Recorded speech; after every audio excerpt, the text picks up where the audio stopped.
উপরে কথা নাই। মিশরী মনে দুঃখ নিয়ে মদিনায় চলে আসলেন, এসে বললেন আমিরুল মুমিনিন, আপনি আমর ইবনুল আস রাদিয়াল্লাহু তাআলা আনহুকে মিশরের গভর্নর বানিয়ে পাঠিয়েছেন। একটা প্রতিযোগিতায় আমি চ্যাম্পিয়ন হয়েছি, ওনার ছেলে হয়েছে রানার আপ। কেন সে চ্যাম্পিয়ন হতে পারে নাই? এই কারণে আমার মাথায় লাঠি দিয়ে 3টা বাড়ি মেরেছে।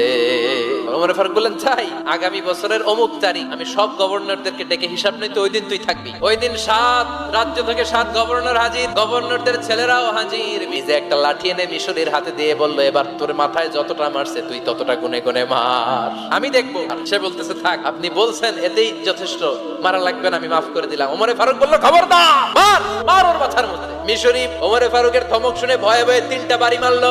এই বাড়ি মারা দেখেও ওমর ফারুকের হৃদয় ঠান্ডা হয় নাই। লজ্জায় আমর ইবনুল আস, বয়স হয়ে গিয়েছে, সাহাবা, মাথা তখন টাক, মাথায় চুল নাই, লজ্জায় মাথাটা হেট হয়ে মাথাটা নিচু করে রেখেছে। এবার রাগের চোটে ওমর ফারুক বললেন, এবার আমর ইবনুল আসের